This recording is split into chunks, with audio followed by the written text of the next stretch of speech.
This is Jay Horwitz. This is an amazing conversation with my good friend Tony DiComo. Tony, when did we first meet? That would have been 2007, Jay. I was an intern at MLB.com. I used to delate Marty Noble, a friend of his boss. He'd say, Marty, who's this guy following around? That was me. That was me. I was his shadow for a year. So now you turn on the MLB network. Tony DiComo's there. SNY, Tony DiComo's there. Do you would call it an FAN with Kim Jones? Tony DiComo's there. How does it feel? You know, like you and Mike Pullman, seeing the guys on the beat now. Yep. How does it feel when something breaks with the Mets?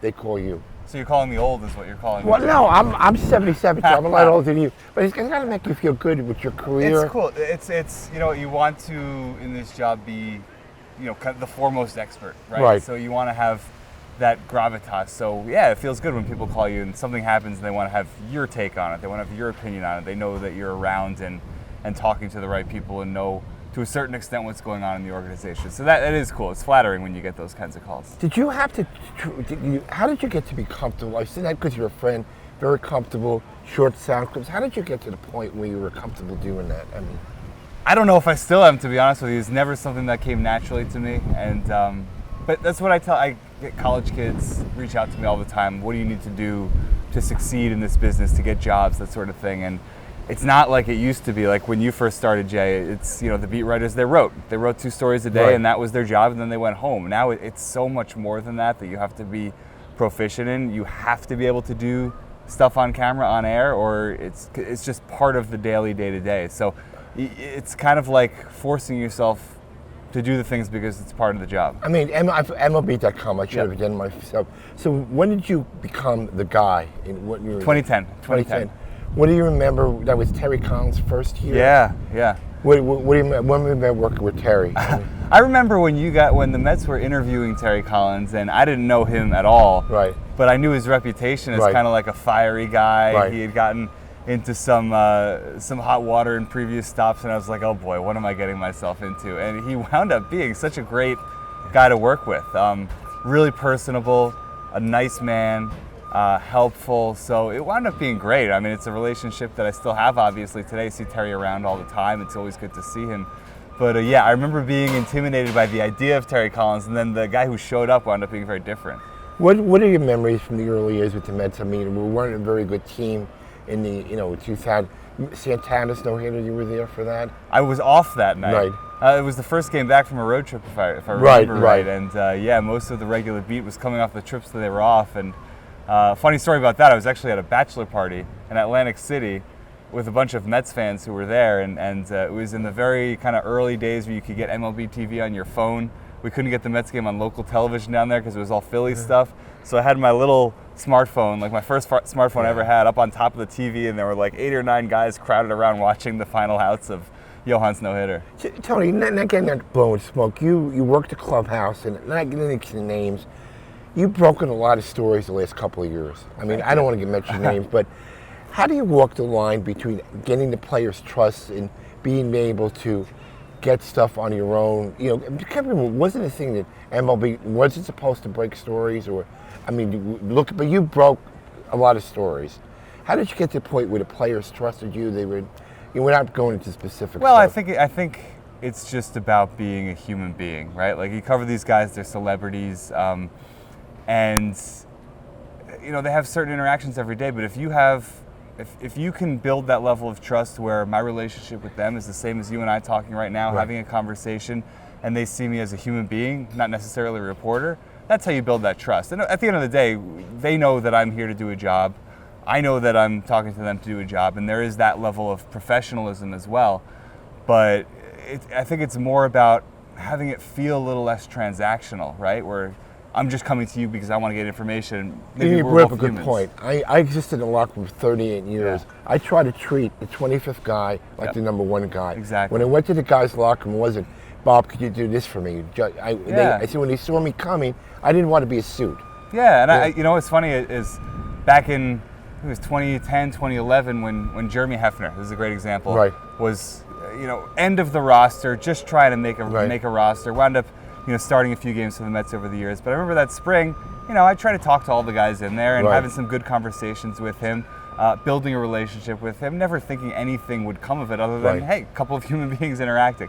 Long story short, he's now the pitching coach for the Mets, Right. and it's a great relationship to have, and I've known him for over a decade. So And it's that's the way things like I that. did. People say, well, how did you exist in the locker room? It was not always going to Gary Carter's locker, or Darryl Strawberry's Yeah. locker. We'd go to Joe McEwen, Vance Wilson, and stuff like that. But give me what your memories of 2015. It was a good year for the Mets. It was a great year for the Mets. I remember thinking there was no way they were ever going to Right. do what they did. I mean, in June, they looked dead in the water. Early July, they looked like they were completely cooked. And then all of a sudden, that end of July, every single night, something crazy happened. They wound up making a bunch of trades, obviously Cespedes Right. being the big one right at the deadline. And it just took off. And that end of July, early August, when they kind of were sewing up the division, Right. or kind of establishing themselves as division leaders, that's among the most fun I've had covering this job. Right. And people ask, do you root for the team? And the honest answer is no, I don't. But Well, it you could be a can't. lot funner. Yeah. It could be a lot more fun, when they're winning, just because there's so much more interest in the team, there's so much more interesting things happening. What do you remember about Murph's power surge in playoffs that year? Another thing I never could have predicted. Yeah. I mean, this was a good hitter, obviously, but it wasn't that kind of power hitter. And he had completely changed his stroke and the way he attacked the baseball. And at the time, even everyone kind of thought it was just, this guy wound up getting crazy hot for a week, and that was that. And he wound up actually carrying it over into future seasons. I think he But- batted 900 against the Yeah, Mets. Babe Murphy, they called I him. mean, It was he, unbelievable. He was crazy. I don't know if you have. Is there a favorite guy you'd like to be with? I want to get to David in a second. But is there, Yeah. Put David aside for a second. Sure. Is there another guy you had a good rapport with, enjoyed being around or talking to? You know what? It's funny. Obviously, David's top of that list, but you were talking earlier about trying to treat the 25th guy the same as the first, Right. and I've always found that some of the most impactful relationships were with those guys towards the end of the roster. Right. A name that always sticks out when I first came up, Nick Evans was Right. a guy who was about my age, just getting established, and those are the guys as a young reporter that you lean on because you have a little more in common, right? You're the same age, you maybe have some similar interests, and there's probably a bit of imposter syndrome for those guys in the Right. clubhouse, just as there is for me. Like, I can't believe I'm here. But those are the guys, bullpen guys, backup catchers, guys on the bench that you can really wind up having great Do relationships you remember with. what's your favorite story you've written? Is there one or two to stick out? Oh gosh, that's a great question. Favorite story I've written. I'll keep on the same theme, and I don't know if this is number one, but somebody just sent it to me the other day on Instagram, and not that I had forgotten about it, but I don't know if you remember, Jay, there was a Jersey guy trying to fight for a bench spot. His name was Anthony Serratelli. This is around like Yes, 2013, I remember 2014. the name, yeah. He had a great story with his family. His dad had passed, and he was kind of keeping alive his memory. And I wound up doing a kind of a long form feature on a guy that nobody had ever heard of. That one sticks out in my mind just because it can show what we were just talking about these guys. You don't have to be writing about the David Wrights or the Mike Piazzas to have it resonate with people. You brought up an interesting, looking back for a second. When I started, the paper guy would write one story and that would be it. Yeah. How many stories do you write a night? How much news are you making? I mean, so there's no deadlines. There's no deadlines. There's no necessarily quotas. I mean, you go to the ballpark every day thinking you're going to write one or two stories, but sometimes it can be 5, if things happen. And plenty of things have happened with the Mets over the years. Yeah, so interesting. it's, I would say the blessing and the curse of having everything be digital, because there's no, back in the day you had the newspapers and you had a news hole that you had to fill. And Right. it didn't matter if you had less or more, it had to fit in that certain space. That's not the case anymore. And when I started, the PR used to write press releases. Nobody does press releases anymore. You have to decide it or train. Either the media breaks or the agents break it or somebody breaks it, right? I mean, releases, there's no more press releases, really. No more press. When they come out, you already know about what happened. So it's it's a different world in a lot of ways than when you started, Jay. No, well, back in the Stone Age, I'm going to take one of my favorite guys, David Wright. Yeah. How did you get his trust to let, because David's a very private person. How did you develop the trust with him through the years? I think that's just it. It was through the years. It wasn't as if I approached him in 2018 at the end of his career and said, I want to write a book on you. It was, I had known him for over a decade at that point. And I think it's a lot of what I was talking about earlier. Just because this guy is a big star doesn't mean I treat him like a big star. Right. I treat him just like a human being. And I think David, is a perfect example of a guy who appreciates that. We would always joke about that, when David's joking around with you, when he's making fun of you and things like that, that's when he knows that he can trust you. Right. When he gives it back to you a little bit. So, over many years, just treating him like a human being, he was always a great guy to deal with. He was always available, always accessible. Getting to know each other a little bit so that when that ask comes in 2018 at the end of his career, it's not by a stranger, it's by a guy who's covered him and I like to think was fair to him throughout his career. How did you broach it to him? Do you remember? I do. No, I remember very late in the 2018 season, he had announced that he was going to retire, Right. and I remember talking with him in the Nationals clubhouse and just being like, look, I would like to do this project, something I've had on my mind for a while, and he said, I'm flattered. And I was kind of surprised that he would think that way, but he said, I'm flattered. Let's talk about it after the season. So after the season, I believe I was in LA for the GM meetings, and he was living out there. So we got together for lunch, we talked it through, we decided he wanted to be involved in having it be a first-person memoir as opposed to a biography about him. And Right. It just kind of took out from there. And yeah, over the course of the next year, we had a million conversations, both in person, over the phone. He was great. He was easy to work with, and we got it done. So you saw you in the beginning before David, you saw the healthy David Wright and the injured David Wright. Yeah. My first reaction, when Scott Rowland was in the Hall of Fame, Yep. that could have been David Wright. Absolutely. Should have been David Wright. Yeah, and the difference is, David's peak was probably better than Scott Rowland's. Right. He had some real, true MVP kind of seasons, 06, 07, and he just didn't do it for long. He was on the Yeah, path. he was definitely on the path. And that's the thing with the Hall of Fame is generally you need both, right? You need to be at the top of your league for at least for a while, Right. and then you also need to do it over an extended period of time. If he had been able to stay healthy, he didn't even need to have those great peak seasons Right. anymore. If he had been able to go 4 or 5 more just kind of league average seasons and compile those numbers, get more hits, home runs, he probably would have been there. He's still just 40 now. He's Yeah. still going to be playing.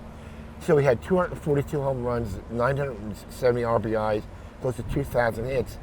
And I think he's gotten over, you've talked to him too, you think he's gotten over the regrets of what could have been? Yeah, you know what? It's hard to say regret because one of the big themes of the book, and especially when we started to getting into the injury stuff at the end of his career, is he said, the one thing I never wanted to do was go home, kind of call it quits on this thing because my back was hurting, Right. and look up in a year and say, gosh, I wish I had done just a little bit more to get back out there. So that's why he grinded through this, even to the extent where he knew in the back of his mind that it probably wasn't going to happen. So, I think there's certainly some wistfulness of what could have been, of if only I had been able to play a few years longer. Especially, I would say less about the Hall of Fame stuff, but more because he wanted to win a World Series. Right. But regrets, I think he's very satisfied in that piece that he did pretty much everything he could do to do as much as he could to get back on the field. Did you were able to see how he interacted with the fans? He's been away for really 5 years now, Yeah. and the people love him to death. Yeah. Never turned away an autograph. Good with the kids, community. Yep. Are you able to see when It's he gets it more than anyone I've ever Yeah. covered in that extent, and that started when he was so young, being from Norfolk area, winding up playing for the Norfolk Tides there at AAA, even for a brief period, and it started there. Everybody from town would come out. He would sign autographs every night until there was nobody left, and he just kind of, one of the great things about David is that didn't change as Right. his celebrity grew, as he became a big star, and that's hard to do. You get people every day telling you how great you are. It's hard to kind of go through it without having the ego damage you, and I don't know how he was able to do it, but kudos to him for doing it. Yeah, he's a decent guy. Tony, once again, it's still the competition among the beats. Oh, yeah. To get something first. Yeah, absolutely, and you know what? That takes different forms. I think a lot of people see the breaking news on Twitter, like Right. Mets signed this guy, Mets trade for this guy, and of course you want to be first on those things.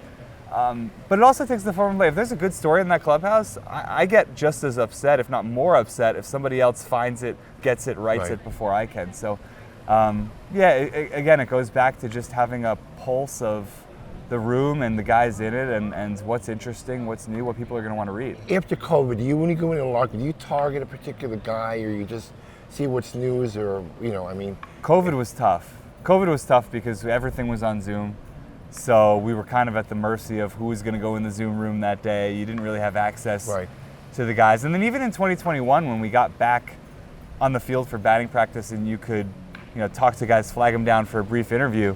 You didn't have that time, especially in spring training, to build those relationships. So if there were new guys on the team, you didn't know them, and they didn't really have reason to trust you. So not that you couldn't get the interviews, but I think you definitely lost something there. I mean, COVID was just awful for everybody. So,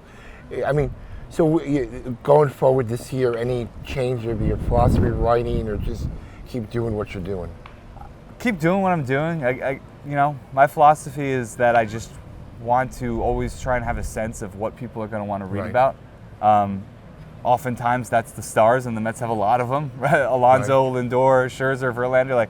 We're going to be writing about these guys all year long, but also maybe trying to unearth some things that they might not know about lesser guys, or stories they might not know. No, I go back every time I turn on those TVs. I knew you would win. No, I mean, it's really what you've done with your career is great. I mean, all the major outlets. Whenever something breaks with the Mets, you're the guy they call. They should be honored with that. Again, you've been a good friend. Thank you for your time, Thanks, kid. Jay. I learned a lot from you, by the way. Well, and listen, best of luck with the book.